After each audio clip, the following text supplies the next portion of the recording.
Assalamualaikum warahmatullahi wabarakatuh. Selamat siang, salam sejahtera untuk kita semuanya. Pada siang hari ini kita semuanya bertemu dengan saya, nama lengkap Pak Burhan, pangkat Bribka dari Polsek Langkar Santri. Kebetulan saya selaku Babin Kamtimas di Kelurahan Montar, Kecamatan Sampikerep.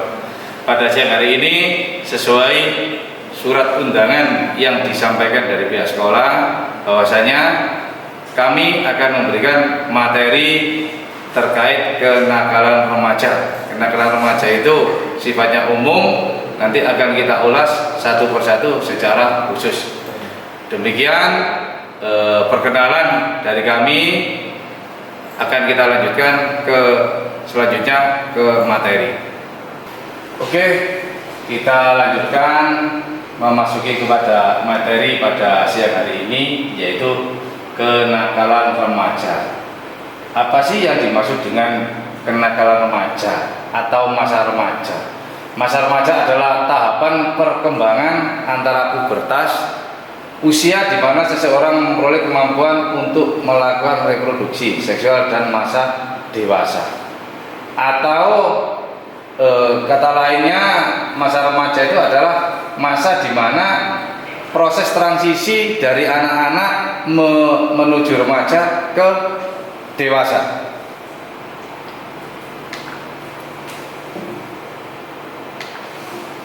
Pengertian kenakalan remaja. Yang dimaksudkan kenakalan remaja ialah semua perilaku yang menyimpang dari norma-norma hukum yang dilakukan oleh para remaja. Perilaku tersebut akan merugikan dirinya sendiri atau orang lain di sekitarnya. Yang dimaksud remaja adalah mereka yang berusia 13 sampai 18 tahun. Seperti usia anak SMP, anak usia SMA atau SMK sederajat. Pada usia tersebut seseorang sudah melampaui masa kanak-kanak, namun masih belum cukup matang untuk dapat dikatakan dewasa, atau emosinya labil, ia berada pada masa transisi. Nah, kita akan mengulas jenis-jenis kenakalan remaja. Yang pertama adalah penyalahgunaan narkoba. Penyalahgunaan narkoba itu seringkali terjadi di lingkungan rumah, mungkin di lingkungan rumah kita, atau juga mungkin di lingkungan sekolah, atau dimanapun yang kalian ketahui.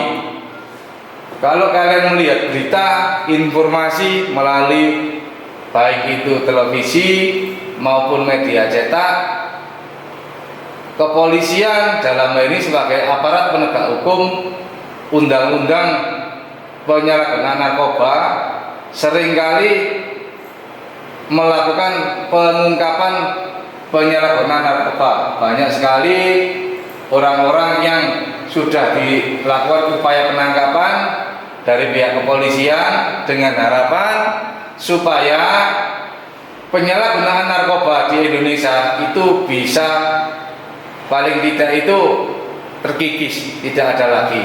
Tetapi tahapan penyalahgunaan narkoba itu bermacam-macam, dari mulai pemakai, terus ada pengedar, ada bandarnya juga. Dengan permasalahan tersebut, harapan kami terkait penyalahgunaan narkoba itu tidak sampai menyentuh atau menyasar kepada anak-anak sekolah. Yang kedua, minuman keras. Minuman keras ini banyak sekali macamnya, banyak sekali mereknya. Seperti gambar yang sudah ada di bawah tersebut, itu adalah salah satu contoh gambar jenis-jenis dari miras berbagai macam, baik itu dari produksi dalam negeri maupun produksi luar negeri.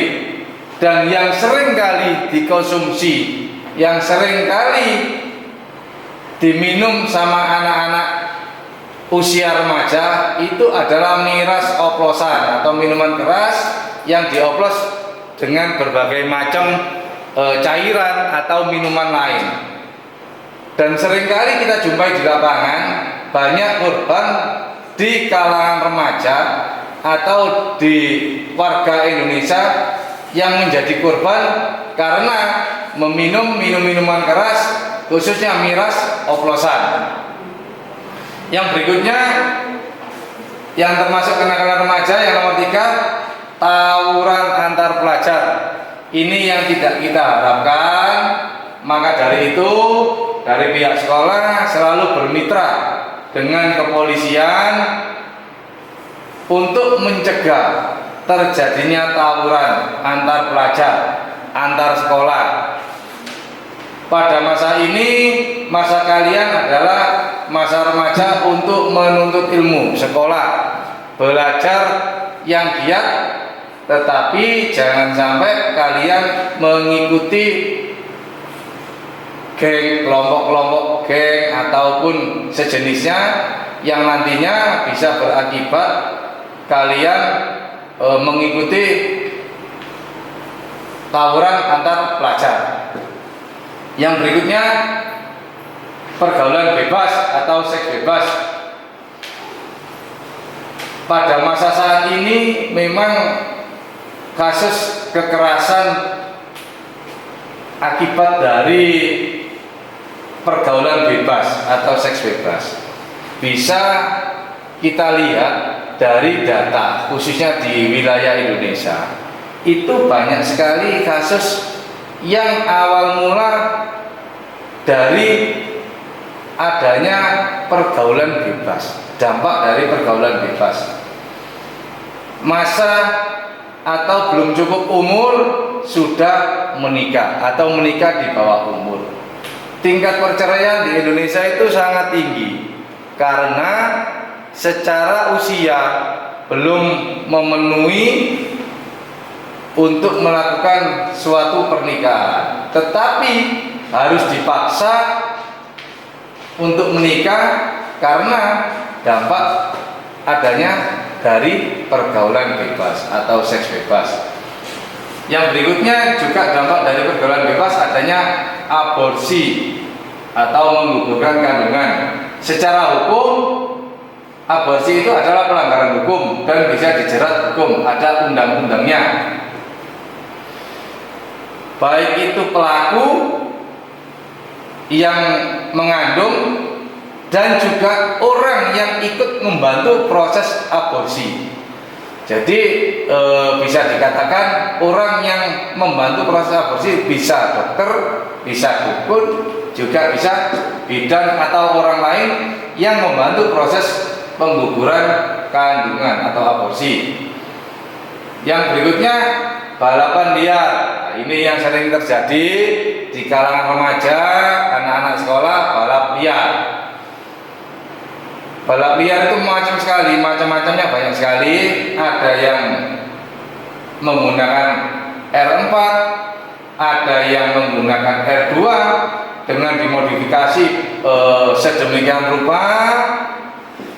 Terus yang terakhir-terakhir ini sering marak di lingkungan kita adalah balap sepeda angin. Memang kecepatannya tidak seperti sepeda motor yang menggunakan mesin, tetapi dampak yang ditimbulkan dari adanya balapan tersebut juga bisa mengancam jiwa si orang yang melakukan balap liar juga kepada orang lain yang ada di sekitar tersebut. Juga mungkin bisa mengganggu warga sekitaran yang terganggu dengan adanya balap liar.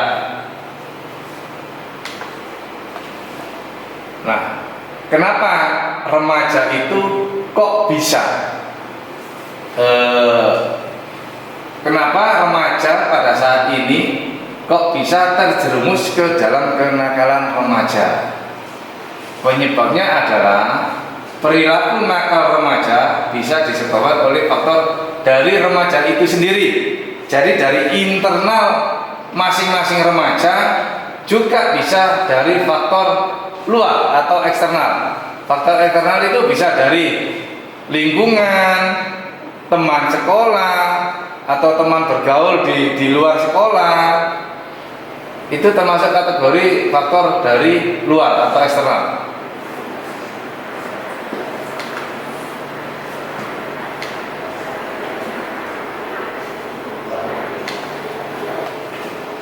Faktor internal. Yang pertama adalah krisis identitas. Krisis identitas adanya akibat perubahan biologis dan sosial pada diri remaja, mungkin terjadi dua bentuk integrasi pada remaja. Integrasi yang pertama adalah terbentuknya perasaan akan konsistensi dalam kehidupan sehari-hari. Integrasi kedua yaitu tercapainya identitas peran remaja dalam lingkungan. Kenakalan remaja terjadi karena remaja gagal mencapai integrasi kedua. Jadi yang faktor pertama adalah dari internal. Rasa keingintahuan dari remaja itu sangat tinggi. Apapun sesuatu remaja itu kepingin diketahui, baik itu yang sifatnya positif maupun yang sifatnya negatif.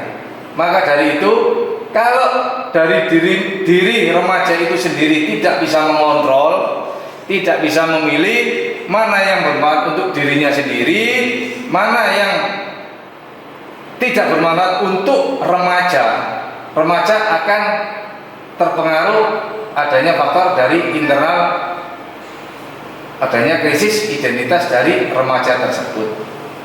Jadi pesan saya supaya terbentuk identitas dari remaja tidak bisa terjerumus, atau sebagai upaya pencegahan remaja supaya tidak terjerumus ke dalam kenakalan remaja, kita harus bisa memilih dan memilah mana yang baik kita gunakan dalam kehidupan sehari-hari, yang tidak baik kita tinggalkan, juga termasuk dalam hal bergaul. Yang kedua, kontrol diri yang lemah. Nah, seperti yang saya sampaikan tadi, tidak bisa mempelajari dan membedakan tingkah laku mana yang patut dilakukan dan tidak patut dilakukan, akan menyeret remaja pada perilaku nakal. Nah, itu tadi pengaruh dari kontrol diri yang lemah adalah tidak bisa membedakan mana yang baik, mana yang tidak baik. Yang baik digunakan, dipakai dalam kehidupan sehari-hari, yang tidak baik ditinggalkan, tidak bisa digunakan dalam kehidupan sehari-hari. Faktor eksternal yang pertama, keluarga, perceraian orang tua, tidak adanya komunikasi antar anggota keluarga atau perselisihan antar anggota keluarga bisa memicu perilaku negatif pada remaja. Yang pertama adalah dari eksternal, dari lingkungan keluarga. Lingkungan keluarga itu pengaruhnya juga sangat besar dalam hal kenakalan remaja. Kalian bisa melihat sendiri di lingkungan keluarga kalian bagaimana situasi dan kondisi di dalam keluarga kalian. Andai kata ada di antara kalian yang mungkin di keluarganya itu terjadi perceraian pada orang tua, kalian tidak usah terpengaruh dengan adanya perceraian tersebut. Kalian masih bisa mencari hal-hal yang positif melalui pendidikan agama, juga dari sekolah atau hal-hal yang lain yang bisa bermanfaat atau menimbulkan nilai positif dalam kehidupan sehari-hari. Yang sering kali terjadi, kenapa anak-anak itu bisa terjerumus kepada kenakalan remaja dari faktor keluarga itu adalah yang pertama dari adanya perceraian dari orang tua, atau kurang adanya bentuk perhatian dari orang tua kepada si anak. Mungkin orang tuanya terlalu sibuk dua-duanya untuk bekerja, akhirnya durasi waktu ketemu dengan anak itu kurang. Akhirnya anak itu merasa kasih sayang orang tua kurang. Padahal tidak seperti itu. Orang tua bekerja itu juga untuk mencari nafkah, karena beban biaya hidup pada saat ini memang besar. Dan apa yang dilakukan orang tua itu semuanya semata-mata untuk kebaikan anak. Yang kedua, dari faktor internal, teman sebaya yang kurang baik. Jadi kita harus bisa kembali lagi memilih teman sehari-hari kita itu baik atau tidak. Kalian sendiri yang tahu, yang bisa membedakan kalian mana teman yang memang benar-benar baik, mana teman yang pura-pura baik kepada kalian. Kalian harus menggali potensi dari teman kalian itu sendiri. Kalian harus bisa memilih mana yang baik dan mana tidak baik. Andai kata kalian berteman salah dalam bergaul, teman kalian itu tidak baik, otomatis akan punya pengaruh kepada kalian. Itu termasuk faktor internal yang kedua, teman sebaya yang kurang baik atau teman bergaul di lingkungan. Yang ketiga, komunitas atau lingkungan tempat tinggal yang kurang baik. Komunitas atau lingkungan tempat tinggal yang kurang baik. Salah satu contoh, kalau kita hidup dulu di Surabaya kan terkenal tempat prostitusi. Kebetulan saat ini sudah tutup, alhamdulillah. Itu adalah salah satu upaya dari pemerintah kota. Orang kalau menilai dari lingkungan tempat prostitusi, kita sebutnya gang jarak gantung, orang pasti persepsinya negatif apabila orang itu tinggal di lingkungan yang saya sebutkan tadi. Karena tempat tinggal yang kurang baik, bisa juga dari lingkungan yang kurang agamis, juga lingkungan yang di lingkungan itu masyarakatnya itu SDM-nya itu menengah ke bawah atau kurang. Jadi kita harus bisa menyesuaikan. Apabila di lingkungan kita itu kurang baik, seperti yang saya sebutkan tadi, kita tidak harus ikut arus di lingkungan kita. Andai kata di lingkungan kita kurang baik menurut kalian, kita bisa mencari di luar dengan komunitas yang menurut kalian anggap baik. Bisa itu komunitas lingkungan atau olahraga, berbagai macam komunitas itu. Banyak sekali komunitas-komunitas yang bisa mendukung kegiatan sekolah untuk kalian yang sifatnya itu positif. Kita tinggalkan di lingkungan yang kurang baik, di lingkungan rumah tinggal kalian yang kurang baik. Kita harus keluar mencari tempat atau komunitas yang menurut kalian baik untuk perkembangan masa remaja kalian. Nah, kenapa hal itu terjadi? Dan sekarang tadi sudah kita sebutkan faktor-faktornya. Kenapa sih hal itu bisa terjadi? Nah, di sini akan kami jelaskan bagaimana mengatasi kenakalan remaja. Jadi faktor-faktor yang tadi kalian sudah ketahui. Yang sekarang bagaimana sih caranya supaya kita sebagai remaja itu kita tidak terjerumus ke dalam kenakalan remaja atau tidak mengikuti kenakalan remaja. Yang pertama, kegagalan mencapai identitas peran dan lemahnya kontrol diri bisa dicegah atau diatasi dengan prinsip keteladanan. Remaja harus bisa mendapatkan sebanyak mungkin figur orang-orang dewasa yang telah melampaui masa remajanya. Salah satu contoh yang nomor satu, orang tua kita itu kan sudah pernah melewati masa remaja. kalian bisa menjadikan cermin orang tua kalian, suri tauladan kepada orang tua kalian. Apabila dalam kehidupan sehari-hari orang tua kalian itu mungkin perilakunya kurang baik, tidak usah ditiru. Tetapi apabila dalam kehidupan sehari-hari orang tua kalian itu perilakunya itu bisa dijadikan suri tauladan, nah, kalian ikuti, kalian contoh, supaya kalian punya kontrol terhadap diri kalian. Oh, mana yang baik diikuti, mana yang tidak baik ya harus kalian tinggalkan. Yang kedua, adanya motivasi dari keluarga, guru, teman sebaya, bisa dalam bentuk organisasi, OSIS, remaja, karang taruna. Yang nomor dua ini adalah kaitannya faktor eksternal tadi, adanya motivasi dari keluarga, guru, teman sebaya. Jadi di lingkungan itu kan banyak sekali. Di lingkungan sekolah kita bisa mengikuti kegiatan di sekolah melalui komunitas, ada organisasi OSIS. Di luar rumah, di lingkungan ada remaja masjid, ada karang taruna. Mungkin ada juga dalam bisa mengikuti kegiatan kepengurusan di kampung. Mungkin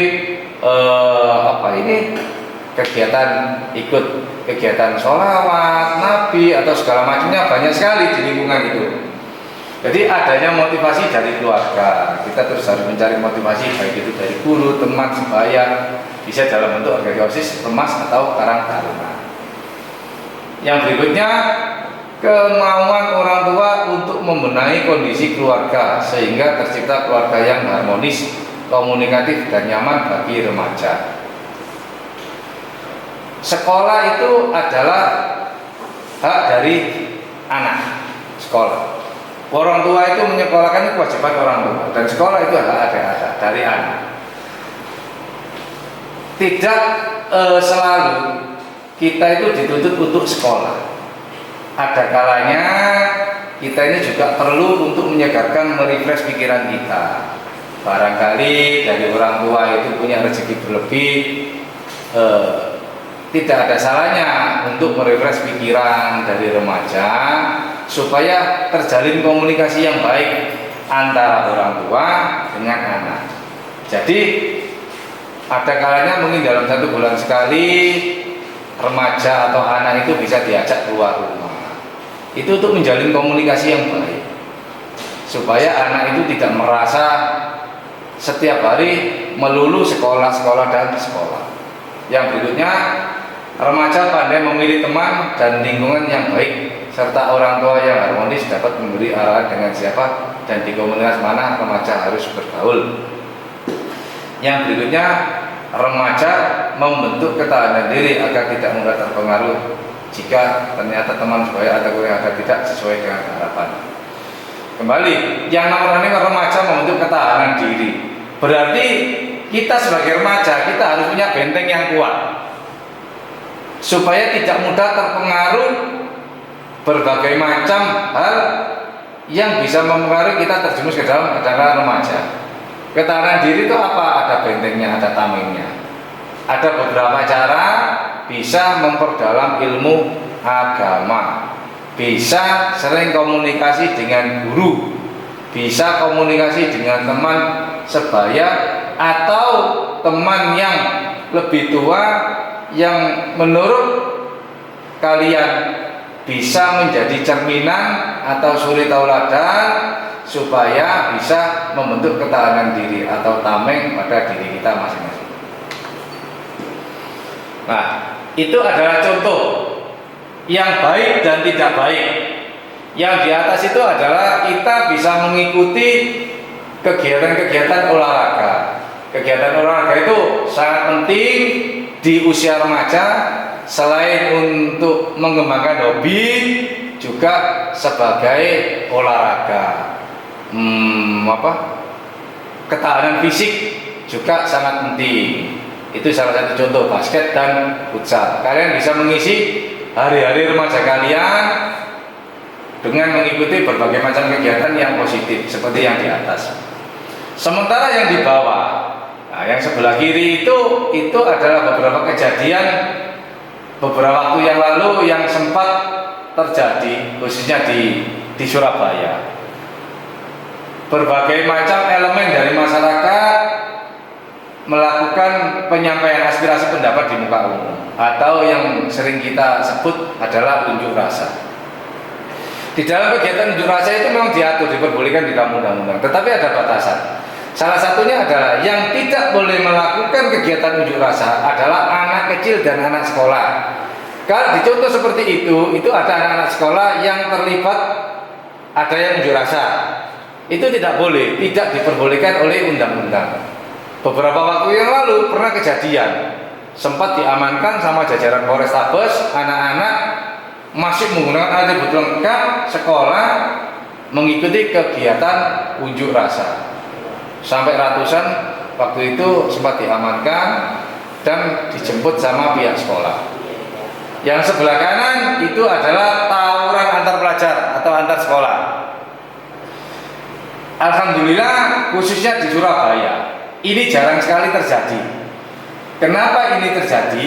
Ini ada di luar. Kalau di Surabaya itu saya jarang mendengar kejadian seperti yang sebelah kanan itu, tawuran antar pelajar. Kenapa di Surabaya itu jarang sekali terjadi hal seperti ini? Karena komunikasi antar pimpinan daerah, baik itu kepolisian, TNI, juga dibantu dengan dari pihak sekolah, itu terjalin komunikasi yang baik. Kita saling mengawasi. Kalau di rumah adalah peran orang tua, di sekolah peran dari pihak sekolah, di luar adalah peranan kita yang sering menjumpai remaja-remaja itu manakala melakukan aktivitas di luar sekolah. Nah, semuanya ini bersinergi melakukan upaya-upaya pencegahan supaya tawuran antar pelajar tidak terjadi, khususnya di wilayah kota Surabaya. Nah, sekarang kita menginjak yang seringkali terjadi di kalangan remaja, penyalahgunaan narkoba. Ya. Sebelum saya menginjak ke penyalahgunaan narkoba, saat ini ada kecenderungan pola pergeseran dari kenakalan remaja ke kenakalan anak. Kalau dulu kenakalan remaja itu ada proses transisi dari anak SMP menjelang ke tingkat atas, ke SMA. Itu adalah remaja. Dulu yang sering terjadi itu yaitu anak SMP mau ke SMA. Kalau saat ini kecenderungan yang sering kita jumpai adalah jangankan remaja, anak-anak sudah banyak yang melakukan pelanggaran hukum. Pelanggaran hukum tentunya termasuk dalam kategori kenakalan remaja. Banyak sekali sering kita jumpai, kita juga sering menangani perkara anak-anak sudah melakukan perbuatan pidana. Kalau dulu remaja, sekarang ada pola pergeseran, malah lebih memprihatinkan lagi, anak-anak sudah melakukan pelanggaran hukum, masuk kategori anak-anak SD. Terakhir saya melakukan mediasi anak-anak kelas 6 SD sekolah dasar. Itu melakukan pencurian sebuah sandal. Memang tidak berharga, sandalnya harganya sepele, tetapi perbuatannya itu tetap melanggar hukum. Dan apabila anak-anak melakukan pelanggaran hukum, tetap dilakukan proses penahanan. Ya, yang perlu digarisbawahi, apabila anak-anak atau remaja melakukan pelanggaran hukum yang belum masuk kategori dewasa, kalau dewasa usia 18 plus ke atas, yang di bawah itu apabila melakukan pelanggaran hukum tetap bisa dilakukan penahanan, tetapi ada penempatan khusus, tidak di tahanan polisi, ada tempat khusus memang untuk tempat penitipan tahanan anak-anak. Itu sedikit informasi supaya kalian apabila mau melakukan perbuatan apapun yang nantinya bisa berpotensi melanggar hukum, bisa berpikir 2 kali lipat supaya tidak melakukan pelanggaran, karena tetap bisa ditahan. Sekarang narkoba adalah narkotika dan obat-obat terlarang. Narkotika umumnya berasal dari tumbuhan. Yang sering kita jumpai, yang sering kita dengar dari tumbuhan itu bisa berupa ganja ya yang bisa ditanam, itu dari tumbal. Itu termasuk kategori narkotika. Psikotropika berasal dari racikan. Jadi sudah melalui proses produksi. Seperti ada sesuatu barang yang dicampur nanti menjadi bahan psikotropika. Contohnya sabu, itu yang sering kita jumpai, yang sering kita dengar, dan yang paling sering dikonsumsi oleh masyarakat Indonesia, sabu. Bentuknya itu seperti gula batu. Nah, seperti gula batu. Itu bentuknya sabu. Yang berikutnya bahan adiktif, umumnya berasal dari racikan prekursor atau bahan-bahan alami untuk membuat rasa khas. Misalkan tembakau, alkohol. Jadi tembakau itu apabila dikonsumsi, dihirup cuma tembakau saja, tidak memabukkan. Tetapi kalau tembakau itu dicampur dengan bahan yang lain dan bisa mengakibatkan memabukkan, yaitu yang termasuk bahan adiktif dan masuk kategori narkoba. Di dalam undang-undang terkait narkoba juga diatur terkait bahan tersebut.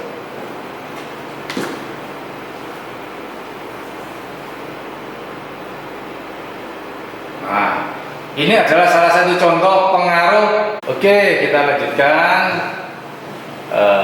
terkait penyalahgunaan narkoba. Sekarang kita menginjak kepada apa sih dampak yang ditimbulkan kalau kita mengkonsumsi narkoba. Narkoba tadi sudah kita jelaskan, ada berbagai macam, ada yang narkotika, ada yang masuk kategori psikotropika, dan juga masuk kategori obat-obat terlarang. Dampaknya sekarang, dampak yang ditimbulkan adalah seks bebas. Nah, karena memang narkoba ini yang diserang itu adalah otak, sel otak manusia, mempengaruhi sel otak manusia yang mestinya itu bisa berpikir baik, bisa berpikir positif. Kalau kita sudah mengkonsumsi narkoba, secara otomatis pola pikir yang positif itu bisa menjadi negatif karena sudah terpengaruh, sel otaknya itu sudah kena pengaruh dari narkoba, sehingga yang timbul adalah terjadinya seks bebas. Yang kedua, timbulnya kriminalitas. Kembali lagi, yang awal mulanya tidak ada niat untuk melakukan suatu tindak pidana, kriminalitas, karena itu otaknya itu sudah hang, sudah error, secara otomatis yang mestinya bisa berpikir itu rasional, bisa berpikir baik, positif, malah kebalikan semuanya. Yang tidak ada, yang awalnya itu tidak ada niatan untuk melakukan suatu perbuatan kriminalitas, akhirnya karena otaknya sudah miring-miring, timbullah niat untuk melakukan suatu perbuatan kriminalitas. Yang berikutnya, mati. Secara otomatis ketahanan fisik seseorang itu tidak sama. Kalau mengkonsumsi narkoba secara berlebihan, dampak yang ditimbulkan adalah bisa kematian. Yang keempat, gila. Saya punya teman, dia memang dulu itu mulai dari muda itu sering mengkonsumsi miras, oplosan, juga pengaruh narkoba, akhirnya sekarang menjadi miring atau gila. Kalau sudah gila, nanti masuknya ke menur. Yang berikutnya, keretakan keluarga, rumah tangga. Yang belum berkeluarga, secara otomatis yang kena pengaruh dari dampak penggunaan narkoba adalah keluarga. Keluarga itu siapa? Orang tua. Iya, orang tua, baik bapak, ibu, adik atau kakak, pasti menjadi bingung kalau kita semuanya, kalau di intern keluarga kita itu ada yang terlibat ke penyalahgunaan narkoba. Keluarga menjadi retak, keluarga bapak ibu atau orang tua itu menjadi bingung memikirkan bagaimana si anak supaya bisa keluar dari penyalahgunaan narkoba. Nah, ini ciri-ciri. Mudah-mudahan anak-anak siswa SMK Harapan ini tidak ada yang seperti ciri-ciri yang ada di depan ini. Yang pertama, ini ada ciri-ciri orang yang mengkonsumsi narkoba. Tidak 100%, tetapi ini adalah beberapa ciri yang biasanya orang mengkonsumsi narkoba. Yang pertama, jalan sempoyongan. Jalan sempoyongan itu dalam artian itu secara fisik itu orangnya itu kuat, masih muda, tapi jalannya itu kayak orang kayak orang mabuk. Nah, itu harus jalan sempoyongan. Bicaranya pilu. Mestinya dalam kondisi normal bicaranya itu bisa jelas, tetapi karena dia kena pengaruh narkoba atau sudah kecanduan narkoba, bicara jadi pilu kayak orang pelat. Terus tampak terkantuk-kantuk, tidak ngantuk. Berarti ada jam-jam mestinya orang itu tidak tidur, dia ngantuk. Mungkin yang biasanya di kelas kalau jam 9 sudah kantuk-kantuk, itu bahaya. Tetapi tidak selalu mesti dia mengkonsumsi narkoba. Itu adalah salah satu contoh. Yang kedua, ditemukan obat-obatan. Biasanya kalau orang terlibat penyalahgunaan narkoba itu mungkin di dalam tas atau di saku, di dompet atau apa, dia pasti menyimpan. Karena apa? Setiap saat dia butuhkan, dia langsung dikonsumsi. Ada kertas timah, jarum suntik. Nah, biasanya kalau ada badannya sini disuntik seperti itu. Kalau sudah kecanduan, korek api di kamar. Kalau kita menyebut orang nyabu itu orangnya bom, botol kasih sedotan dihirup. Terdapat tanda-tanda bekas suntikan atau sayatan di bagian tubuh. Ini termasuk kategori orang yang sudah kecanduan berat. Kalau orang sudah kecanduan berat seperti ini, dia membutuhkan pada waktu itu harus mengkonsumsi narkoba, barangnya tidak ada, tangannya itu disiksa sendiri. Di saat saya terus dihisap. Terus nomor 4, kamar tidak mau diperiksa atau selalu terkunci, sering kehilangan uang atau barang di rumah. Jadi kalau ada keluarga kalian sering kehilangan uang atau kehilangan barang di rumah, ya itu salah satu tanda-tanda. Atau kamarnya itu mungkin salah satu anggota keluarga kalian kamarnya sering dikunci, ya tidak 100%. Itu termasuk kategori tanda-tanda.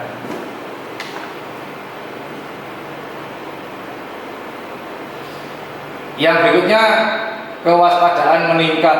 Nah, kewaspadaan meningkat itu mestinya itu dalam kondisi dia itu sudah ngantuk, sudah tidur, tetapi dengan mengkonsumsi narkoba dia punya tenaga ekstra. Bisa itu pernah itu ada kejadian itu kalau daya tahan tubuhnya itu kuat, dia bisa 2 hari dan tidur itu kuat. Orang kalau ada mengkonsumsi narkoba, memang efeknya itu berbagai macam-macam. Sabu itu efeknya seperti ini salah satu efeknya sabu.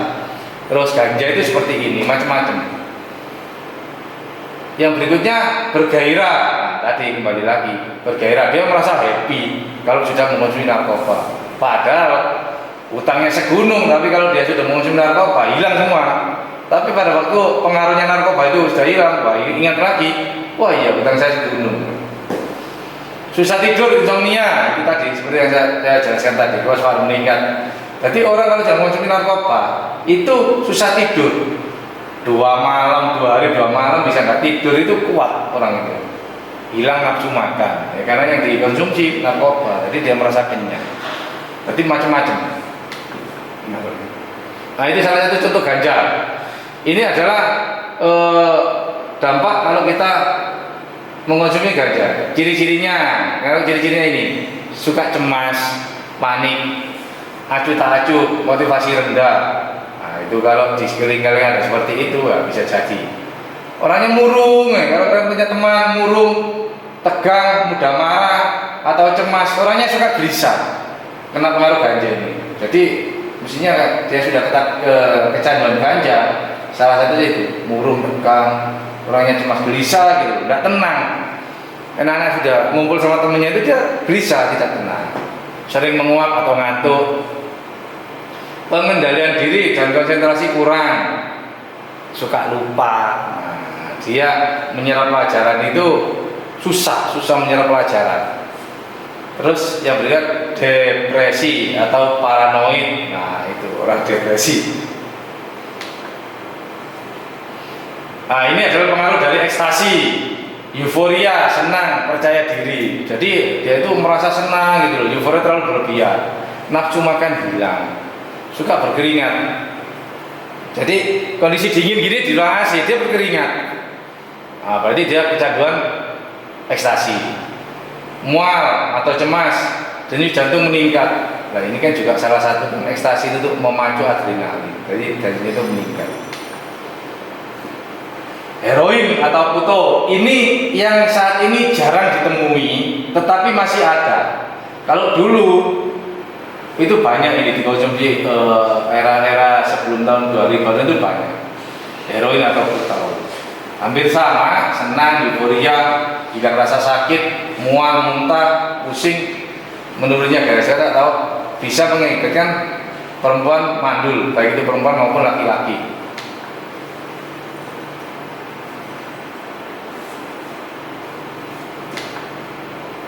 Nah, ini yang sering beberapa waktu yang lalu sampai Bu Wali Kota, mantan Wali Kota Bu Risma itu marah-marah karena ada kejadian ini ngeleh. Ya, inhalen itu. Nah, menghirup sesuatu bau yang tidak enak secara berlebihan.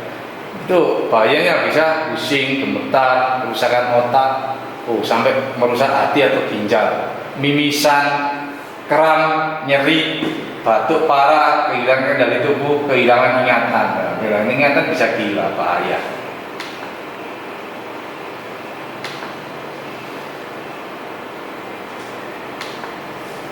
Nah,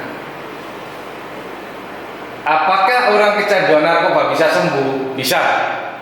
Tergantung dari niat kita, upaya kita. Yang paling penting itu motivasi dari diri kita sendiri.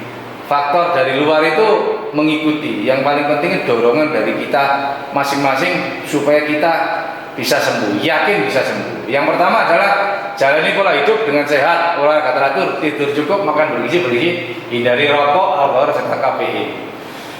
Jadi kita dalam kehidupan sehari-hari harus membiasakan hidup sehat. Kalau memang malas olahraga, yang paling penting setiap hari paling tidak kita bisa menggerakkan tubuh, menghirup udara segar, juga sering berjemur, apalagi masa pandemi seperti ini. Sinar matahari itu sangat baik untuk menambah daya tahan tubuh kita atau vitamin D. Hindari tempat hiburan malam dan tempat-tempat lain yang kalian anggap tidak baik.